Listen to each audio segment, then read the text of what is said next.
Okay, we are going to look at a moment in this week's Torah portion in Vayishlach. What happens is this. Yaakov is returning. And part of returning means confronting his brother. He left. He ran, basically, from his brother because his brother was furious. Yaakov had taken the blessings from his brother. Now, whether Yaakov had a right to do it or he didn't have a right to do it, Esav felt like he was ripped off. And Esav didn't just feel minorly upset. He was upset to the core. And Yaakov and his mother were concerned that Esav was going to kill him. So Yaakov was dispatched to the house of Lavan to find a wife. But really, he was being sent to the house of Lavan for protection. Because as rough as his time with Lavan was, nobody's going to mess with Lavan, even Esav. Nobody's going to Lavan's house and then gonna do something with Yaakov while Yaakov's there. He's under Lavan's protection. And this is not exactly the same, but very similar to Michael Corleone going to Sicily for a period of time after shooting the police captain and whatever that guy, Tattaglia, whatever the name of the guy is that they ended up killing. So the Turk. The Turk. That was it. So now he's coming back. This is 20 something years later. He's coming back. He has a family, he has children, he has lots of property. He's coming back and he wants to come home. But in order for this to happen, he has to confront his brother. Rabbi Foreman does an excellent job of showing that part of his goal is to make up for what he did. In other words,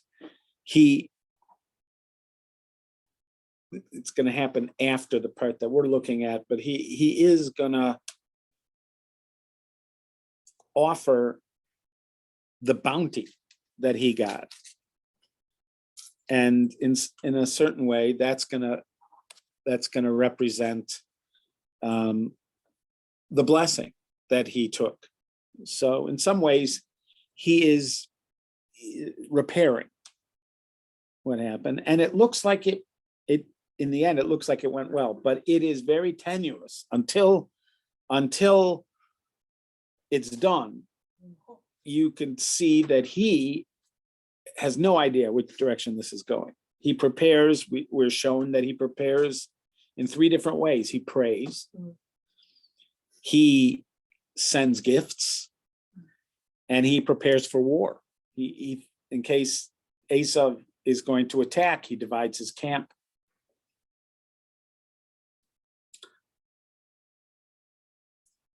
So this is before the moment of the meeting. Imagine how long he's been thinking about this. He's probably been thinking about this since not long after he was in Lavan's house. When he's trying to imagine coming back, he realizes he's going to have to do something about his brother. So for sure, he's been thinking about this as he's actually coming back.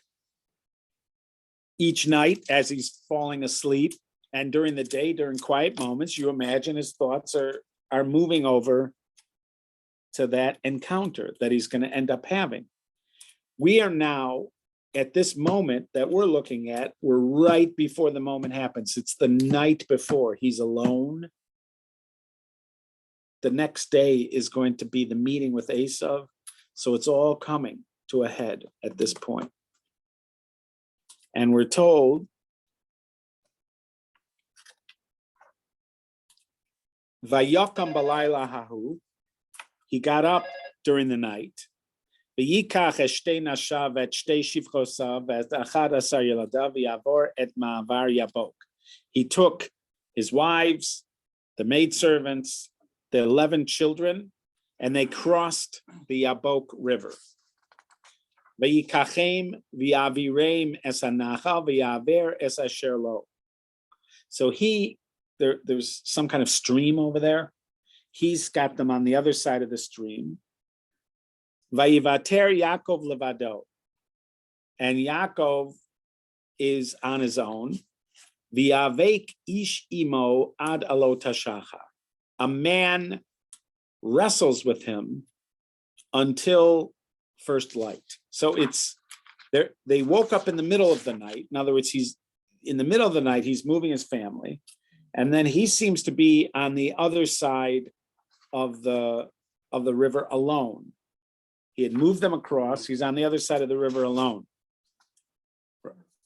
Rashi says he was just picking up, there were some small items that still hadn't crossed. He was back there picking up the small items. And when he's alone, he is suddenly fighting.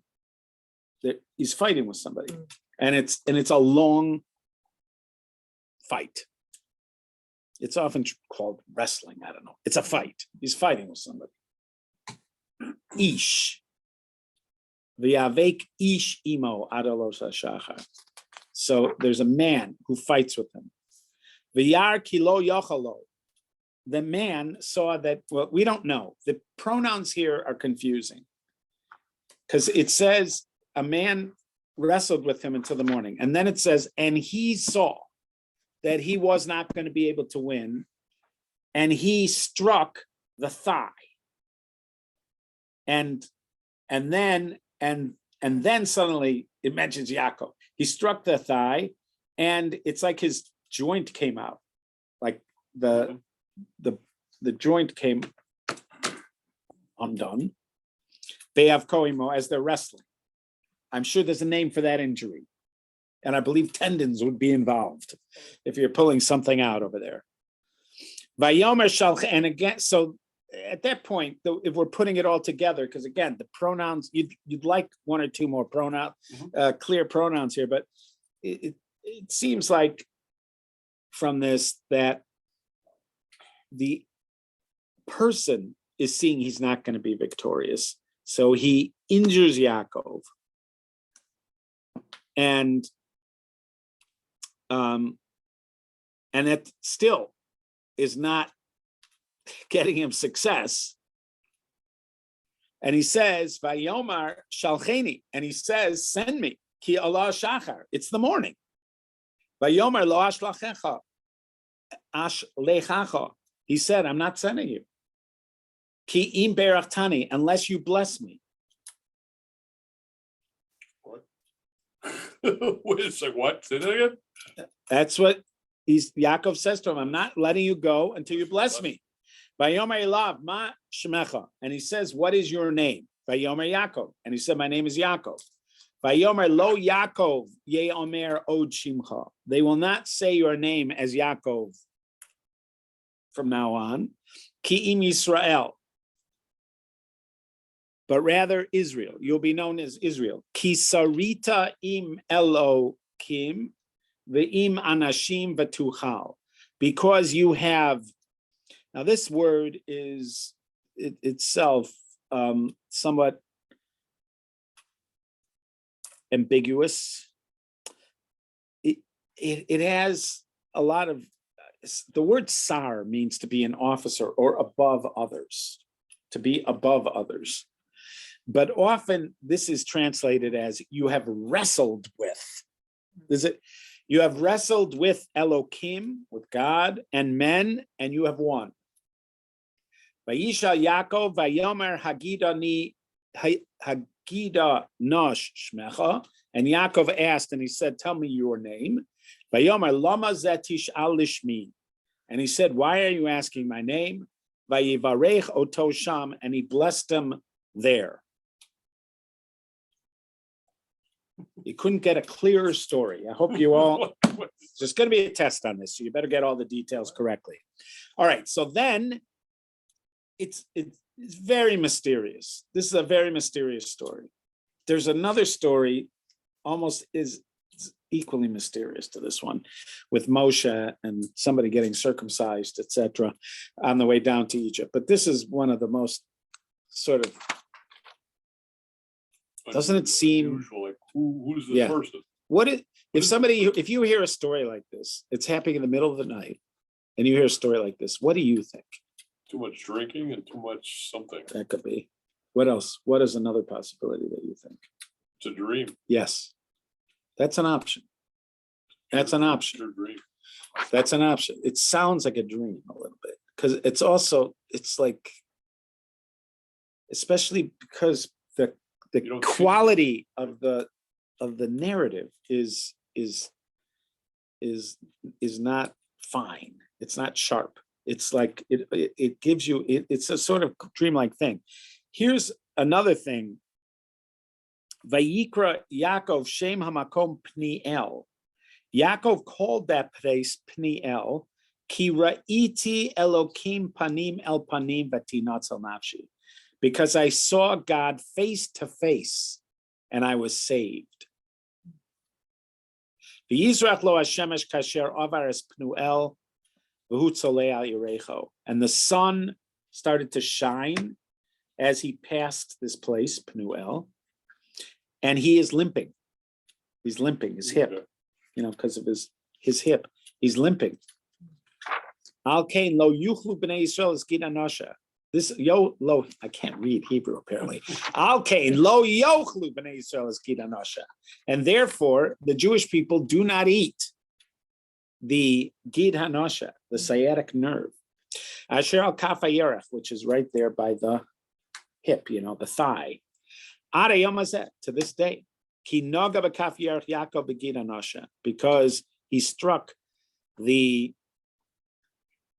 sort of spoon where the thigh comes, the socket over there, and the sciatic nerve was impacted. So I guess while he's limping, he's in pain. It's not just limping, he's in pain after this event.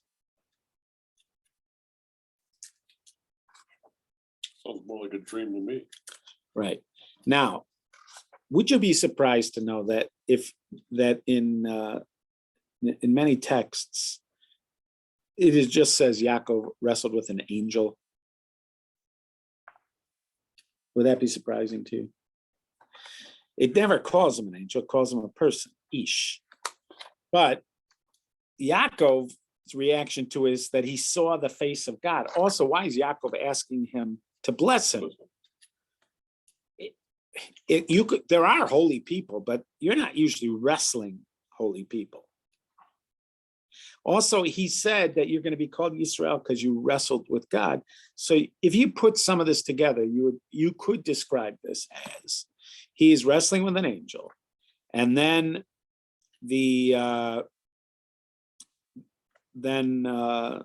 at one point, neither of them is entirely winning, but the angel is not winning.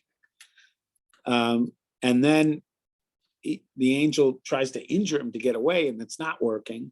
And finally the angel says, "You got to let me go." And he says, "I'm not letting you go." And he says, "I got to go because it's morning." For some reason, angels have to go in the morning. And he said, "I'm not letting you go until you bless me." So then he blesses him. And then that's why he says, "I saw God," because seeing an angel is a deep spiritual experience.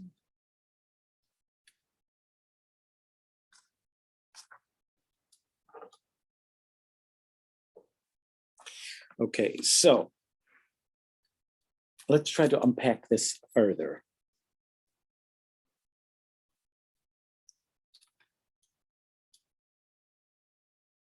Does it seem to you, does it make sense to you that a human and an angel would engage in fisticuffs or a wrestling match, based on what you know about humans and angels?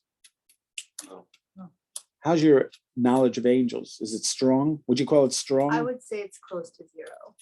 I think most of us would have to say it's close to zero. I once had a friend, a Hasidic gentleman, who knew all sorts of mystical stuff. I used to teach meditation classes, and he would come sometimes and speak to my group, and he had these meditations. A very deep guy. He was a Ger Chassid. He is a Ger Chassid. He just wasn't. So one day, one Shabbos, he came up to me and he says, "Do you want to learn how to talk to angels?" And I said, "No, I don't think I'm ready for that." And he said, "Okay." And to this day, I've never learned how to talk to angels. Well- I mean, I talk to them. Right, but. I do. I say Shalom Aleichem. Does he teach you how to receive the response? There you go. I think he meant that. I think he meant, converse. Ah. I think he meant Which is a converse. two-way Yeah, street. it's as a two-way street. Because we do say Shalom Aleichem. And we are talking to the angels over there. Okay, so it does not seem like when you're trying to unpack this and you're just looking at the data, there are elements of this that, let's say it is an angel, because we sort of worked backwards. You said, I saw God, and you wrestled with God, and we're putting it together. How could it be an angel and it calls him Ish, calls him a man? But we saw that with Avram also. When Avram first sees the three men, the famous three men who come to Avram, it says that they come, originally he said he sees people. That's what it says.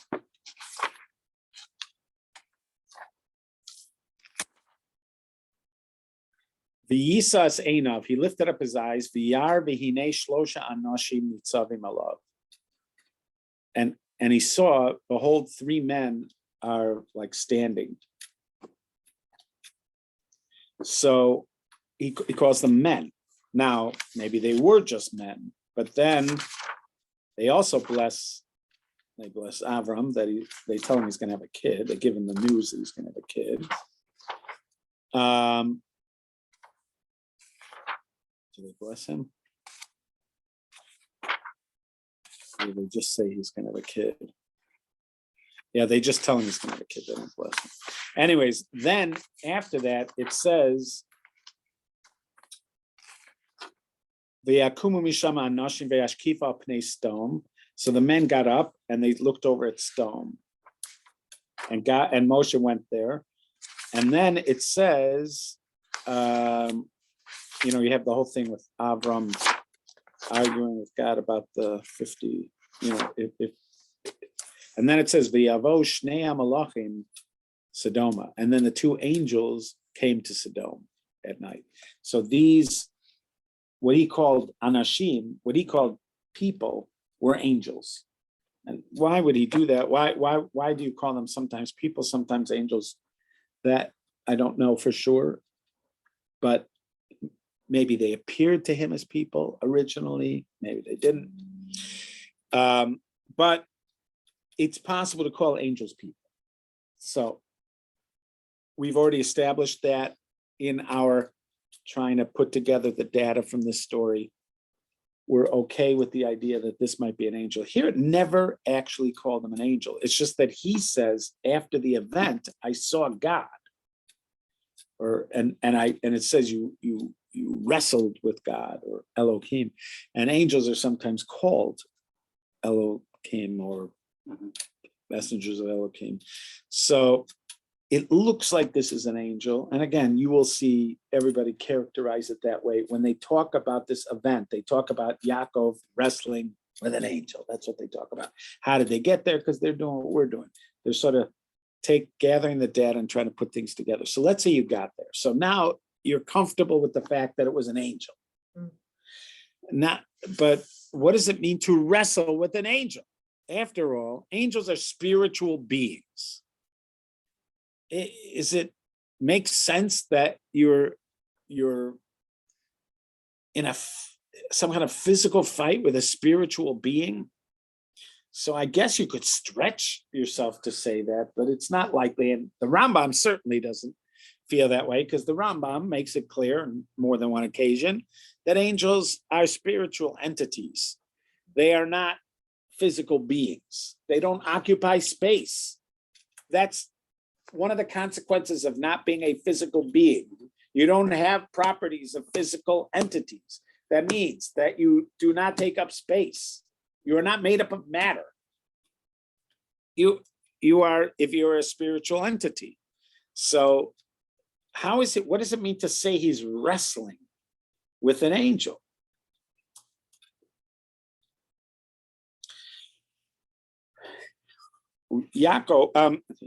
Rashi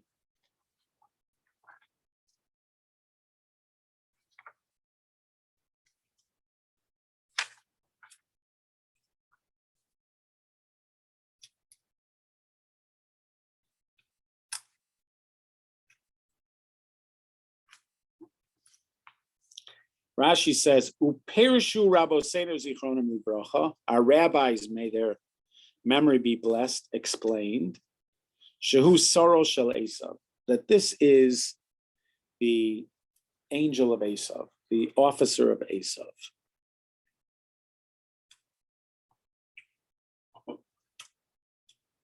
Explain It's that. like his representative. Yeah, like, what does that mean?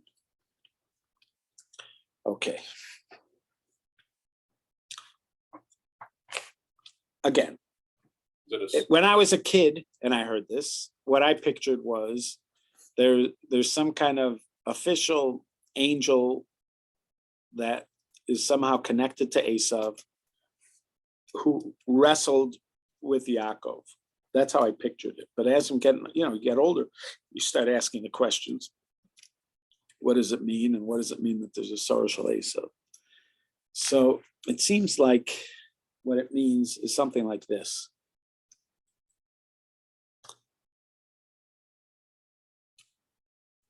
Asar means something that is over, like oftentimes it means like an officer or a high official.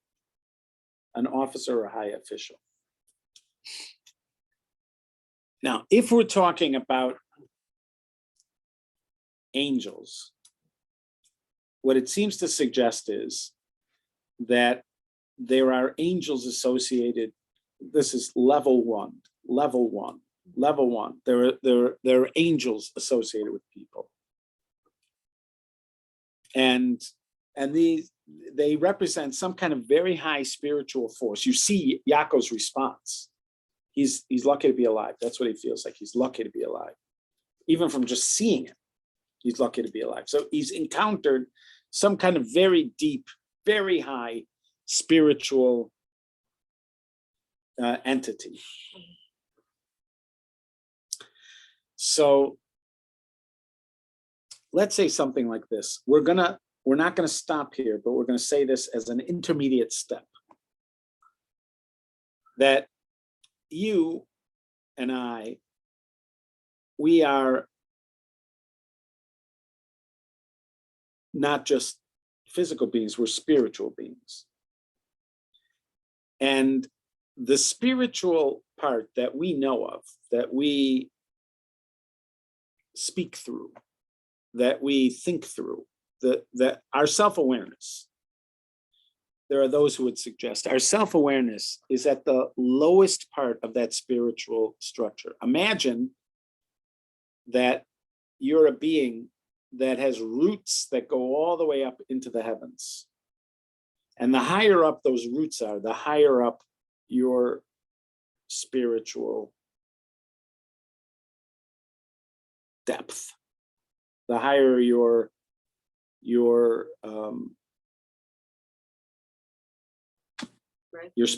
spiritual reach, that as you move up, you're just more profoundly a spiritual entity. The part that we interact, the part that we see the world through is again, let's say the lowest part of it. So we have a conscious awareness of ourselves. This conscious awareness of ourselves is not an awareness of our entire self. It's an awareness of just a bit of ourself. And I'm just taking the word for it because there's those like Ari Kaplan and others who suggest this, that our conscious awareness is from what you would call the lowest spiritual, the least spiritual place of our being. Imagine the following model: a glass blower. The Arizal suggests a glass blower. Imagine a glass blower. A glass blower has a pipe. At the end of the pipe, there's molten glass. When he blows into the pipe, he blows into it, his breath forms the inside of the glass, and then maybe as a tool on the outside that's going to help give some shape to it. So the Arizal suggests that when he his first breath, that's neshama. Neshima means breath. So the first breath. So that's when we say neshama, when we refer to our soul as neshama, that's neshama.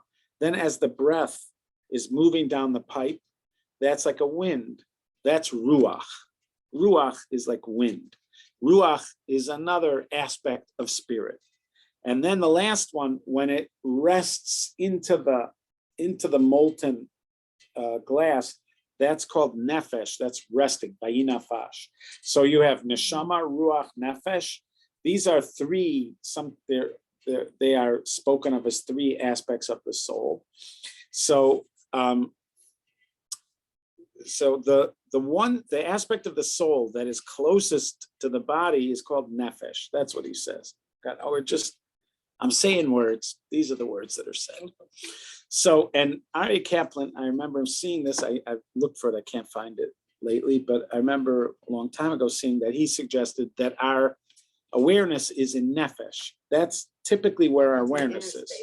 In the inner space? Okay. So our awareness is in that nefesh. That's what I meant when I was saying it's like our awareness is in what you would call the least spiritual part. It's still spiritual, but it's the least spiritual part. It goes higher. It goes nefesh, ruach, neshama, chaya. There's even higher things, chaya, yechida. There are elements of our soul that they're so high that when we encounter them, we experience them as another being. But it's Us. It's just us at a very high level. And we're not used to it. We don't know that. So when we see it, we don't even recognize it as us. It might even be when I say Elokai, there's a blessing we say in the morning. God, the soul which you placed within me, Elokai, Neshama Shanasata Bi, the soul which you placed within me. Who am I? Aren't I the soul? What do I mean? The soul you placed within me. I am the soul. I thought I always looked at the body. Huh. Right. I'm not the body. I'm not the body. I'm the soul, aren't I? So, but there's soul and then there's soul. And there are aspects of myself that are so high that when I encounter them, I experience them like another. If I encountered these elevated parts of my soul, I would not recognize them. I wouldn't know who that was.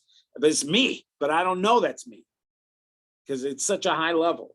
It's just on such a high level. I would have the reaction that Yaakov is having, like I saw God, but you're not actually seeing God. You're seeing you, but it's just a very high level of you, very, very high level of you. So Yaakov, here's the thing.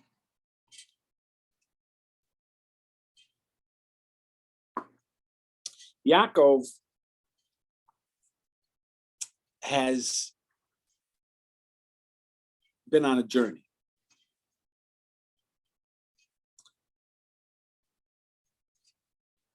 Ever since he took those blessings, he's been on a crazy journey. He ended up in the house of Lavan and all the stuff that happened there. That's already a crazy journey, but he's also been on a crazy kind of inner journey. Because once he took those blessings, in a certain way, they were supposed to go to Esau, those blessings. They were supposed to go to Esau, those blessings. Now he took them. And when he took them, in a certain way, he has to become Esau. He can't just be Yaakov anymore. He also has to be Esau, because those blessings were meant for Esau. So Yaakov was a twin but now he's a hybrid.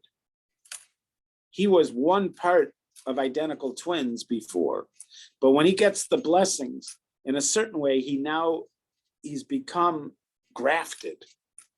He's a hybrid of the two of them. It's why he ends up marrying Leah. The Midrash says that really Leah was supposed to marry Esav. That's why there's a Midrash that Leah is described as having like soft eyes, or like red, like soft eyes. And the Midrash says, why does she have soft eyes? Because she cried a lot, because she would be taunted. The girls would, people would say, Yaakov's going to marry Rachel, and Esav's going to marry Leah. Right. So now what happened? He took the blessings.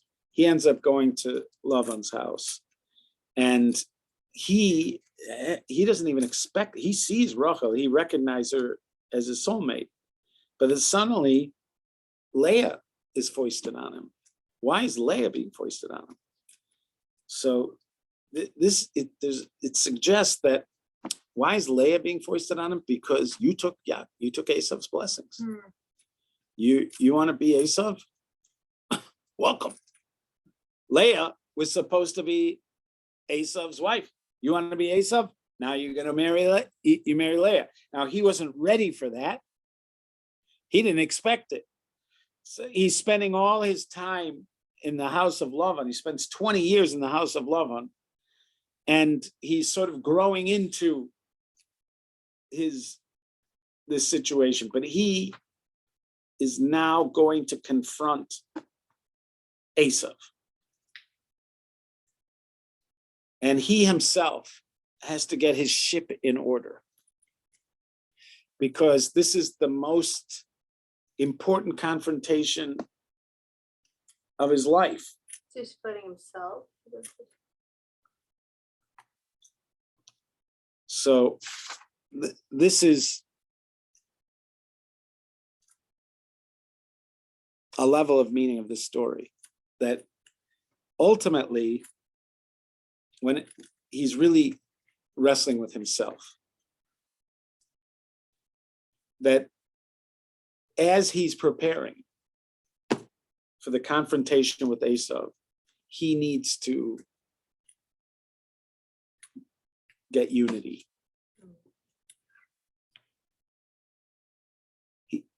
You are not going to be. He gets a new name. You have wrestled with God. What would it mean to wrestle with God? It could mean that this wasn't supposed to be the way it went, but you chose this path and you win. You won. You won. You wanted to go this way. It was not in the cards. It wasn't supposed to happen, but you win. It's now the way it's going to be. From now on, that's the way it's going to be. In other words, those blessings belong to you. And you have become this hybrid. You have done it. That's what the final thing is. But in order to get to that place, it was a struggle with the highest parts of his soul. But in a certain way, he's having to subdue the Esav in him before he can confront the real Esav.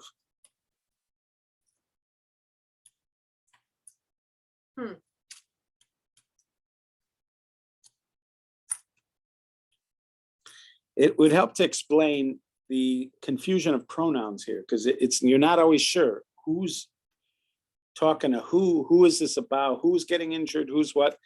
But that also could be a kind of literary device in order to help us see that he's really fighting himself. It's not, if you want to know who is and he even asks him, what is your name? He says, why are you asking me my name? Like, again, this could be something about angels. They don't like to talk about their name. Or it could be because I'm you. Who do you think I am? What do you mean? Why are you asking me who I am? What do you think's going on here?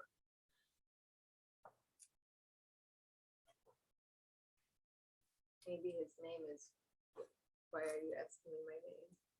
It could be. No, it could be. It could be, and it could be that this is something about angels. That is another thing. It could be. Could be Native American, and his name is. Why do you ask me my name? I feel like there could be a Native American person like that. No, but it could be that this is about angels. But this also could be this, that he's asking. He's saying to him, "Why are you asking me? What do you mean? What is my name? What do you?" And he doesn't answer. What do you mean? So he's like, it's like a rhetorical question, like, why would you be asking me my name? I'm you. I'm you. It's also this characteristic. A man wrestles with him. A man wrestles with him. And then only finally at the end, what is your name? What are you asking me my name? It's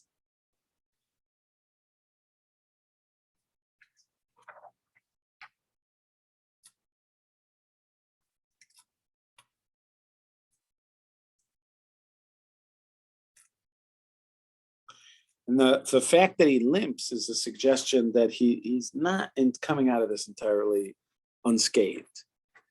This was a very deep place he went to as he's preparing for this encounter with Esau. He doesn't cut him out of it entirely whole. He's limping, and his reaction when he, the next day is, I'm lucky to be alive. After that experience, he went to some kind of very, very deep place when he's having this encounter, a very, very deep place. When you daven, Yeah. Can you get to that place? Well, I don't. I'm pretty sure that I haven't gotten to that place, but it seems like it is possible. It seems like that is what happened with Yaakov, and it seems like it could, in theory, it seems like that should be possible. Well, but I guess in theory, right. Here's what I'm driving at. To invoke that place, and I use the word evoke for a reason. Yeah. Invoke that place, you have to be somewhere in your own soul, in your own heart. You have to be Right. somewhere to get to that place. Right. There are certain spiritual practices that are described either in the Gemara or in places. There's something called the Heichalot, or certain other places where they talk about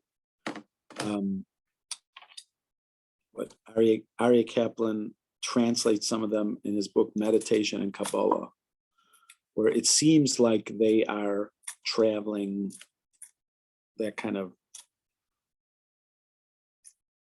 that stairway up to, levels of the soul, etc. But there's lots of warnings about it, and maybe even who knows if going to the Pardes was something like that when it describes the four who entered the orchard. Maybe that's something like it. Is it fair to, here's this comment. Yeah. I don't know if this is fair to say this, but when you reach the point of death, or you're moving into the point of death, is this one of those storylines where you start seeing your soul as you move along? I don't know.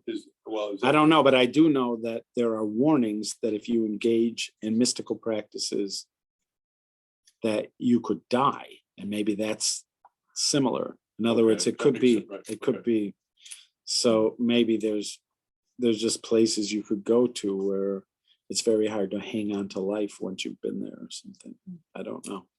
But there are discussions about this. I would say the most overt place that you'll see it in discussions is in writings of Aryeh Kaplan. They're in Hebrew and Aramaic and other places, but in English, you'll see discussions of it in some of Aryeh Kaplan's writings, and especially like in Meditation and Kabbalah, but also in Inner Space, also in places like that. Even What there'll was be that this. word you said, Pardes? Pardes is a word for orchard. Pardes means orchard. And there was a famous story in the tractate Chagiga about 4 who entered the orchard, and it was some kind of profound mystical experience. I'm not saying that every mystical experience is the same. And I know but it sounded like that there were what they call heichalot, what he calls Ari Kaplan, heichalot meditations and other kinds, that there were systems that were, the goal of it was to sort of take you along these pathways up your soul to higher places. And it talks about there's an angel over here. His name is such and such. Say his name and he'll let you pass. And then you go to something else. And there's like all these instructions about, about doing about doing it. So, so there certainly is practice that is connected to this notion of making contact, using higher aspects of your soul at certain points. But yeah, so that's what I'm suggesting is possibly going on in that story with Yaakov and the man, that it's a struggle with himself on a very deep level. And it's being characterized the way it is because this is part of his struggle as he's about to confront Esau. And that is that. I suggest we do this again. I'm suggesting next week is a good time to do it. Be well.